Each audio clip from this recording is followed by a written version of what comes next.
اعوذ باللہ من الشیطان الرجیم بسم اللہ الرحمن الرحیم قال اللہ تبارک و تعالی فقل ندعو ابناءنا وابناءکم ونساءنا ونساءکم وانفسنا وانفسکم۔ السلام علیکم ورحمۃ اللہ وبرکاتہ۔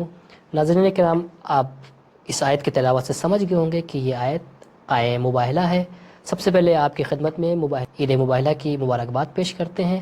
مباہلہ یعنی سچوں کا دن، مباہلہ یعنی جھوٹوں پر لعنت کرنے کا دن، مباہلہ یعنی پنجتن پاک علیہ السلام کا دن، مباہلہ یعنی پیغمبر اکرم صلی اللہ علیہ وآلہ وسلم کی کامیابی کا دن، مباہلہ یعنی اسلام کی جیت کا دن، مباہلہ یعنی اسلام کی فتح کا دن۔ یہ بہت بڑی عید ہے مسلمانوں کے لیے۔ مباہلہ بہت عظمتوں کا حامل دن ہے، بہت عظمتوں والا دن ہے۔ یہ مباہلہ یعنی پنجتن پاک علیہ السلام کی کمال، شرف، عظمت کا دن ہے۔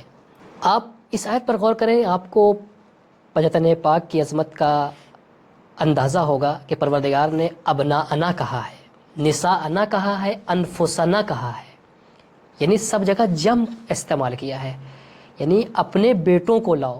اے میرے حبیب، ان سے کہہ دو کہ ہم اپنے بیٹوں کو لاتے ہیں، تم اپنے بیٹوں کو لاؤ۔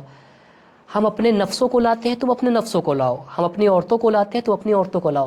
لیکن تاریخ شاہد ہے، آپ نے دیکھا کہ پیغمبر کوئی حکم ہو رہا ہے کہ تم اپنی عورتوں کو لاؤ، لیکن پیغمبر عورتوں کی جگہ پر صرف اپنی بیٹی کو لے کر جا رہے ہیں، شہزادی زہرا سلام اللہ علیہا کو لے کر جا رہے ہیں، اس لیے کہ یہ دائرہ وسیع ہے۔ اللہ نے تو کہا ہے نساءکم، اپنی عورتوں کو لے کر جاؤ، لیکن عورتوں کی جگہ پر صرف ایک بیٹی کو لے کر جا رہے ہیں، شہزادی سلام اللہ علیہا کو لے کر جا رہے ہیں۔ اس موقع پر آپ خود سمجھ جائیں گے کہ جو یہ دعویٰ کرتے ہیں کہ نبی کی 4 بیٹیاں تھیں، اس قرآن کی آیت سے ان کی تردید ہو جا رہی ہے کہ اگر 4 بیٹیاں ہوتی تو نبی اپنی ایک بیٹی کو کیوں لے کر آتے، کیونکہ قرآن نے یہ تو نہیں کہا تھا کہ اپنی بیٹی کو لے کر آؤ، بلکہ نساءکم یعنی بیٹیوں کو لے کر جاؤ۔ یہاں پہ نساءکم سے مراد بیٹیاں ہی ہیں، کیونکہ جہاں پر بیٹوں کا تذکرہ ہو اس کے بعد نساءکم آئے تو وہاں پر بیٹیاں ہی مراد ہوتی ہیں، عورتیں مراد نہیں ہوتی ہیں۔ تو اگر کئی بیٹیاں تھیں تو نبی اپنی ساری بیٹیوں کو لے کر جاتے، لیکن جناب زہرا سلام اللہ علیہا کو آپ لے کر گئے۔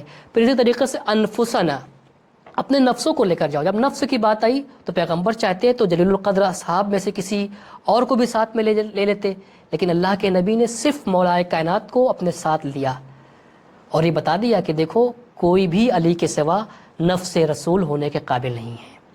پھر اس کے بعد جب بیٹوں کی باری آئی، اے اللہ کے نبی، آپ نے تو ہر مقام پر ظاہر ہے کہ جمع استعمال ہوا ہے، لیکن آپ نے ایک ایک کا انتخاب کیا، لیکن جب بیٹوں کی بات آئی تو آپ نے حسن اور حسین کو لیا۔ یعنی نبی کریم یہ بتانا چاہ رہے تھے کہ دیکھو حسن اور حسین میں کوئی فرق نہیں ہے، یہ دونوں امام ہیں، یہ دونوں میرے بیٹے ہیں۔ نہایت قابل توجہ امر یہ ہے کہ زمخشری نے اس نقطے کی طرف اشارہ کیا ہے کہ نساءنا اور انفسنا میں تو ایک ہستی یعنی حضرت زہرا سلام اللہ علیہا اور ایک ہستی حضرت مولا کائنات حضرت علی علیہ السلام پر اکتفا کیا، لیکن ابناءنا میں ایک ہستی پر اکتفا نہیں کیا، کیونکہ نساء اور انفس میں چونکہ حضرت فاطمہ اور امام علی علیہ السلام کی کوئی نظیر نہیں ہے، کوئی مقابلہ نہیں ہے، ان کے جیسا کوئی ہے ہی نہیں، پوری کائنات میں کوئی نظیر موجود نہیں تھی، لہٰذا ان کے وجود کے بعد کسی اور کے وجود کی گنجائش نہ تھی، کوئی گنجائش باقی نہیں رہتی۔ لیکن حسنین علیہ السلام میں کسی ایک کے وجود کی صورت میں بھی دوسرے کا وجود ضروری تھا۔ الحسن والحسین امامان، یہ دونوں امام ہیں، قاما او قعدہ، چاہے یہ بیٹھے رہیں چاہے یہ کھڑے ہو جائیں، یعنی چاہے یہ صلح کر لیں چاہے یہ قیام کر لیں، یہ دونوں امام ہیں۔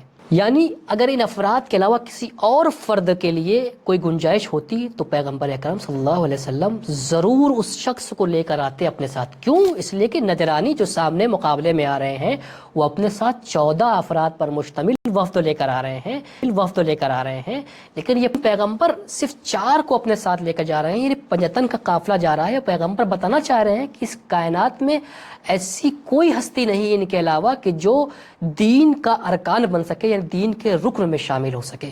وصلی اللہ علی محمد وآلہ الطیبین الطاہرین۔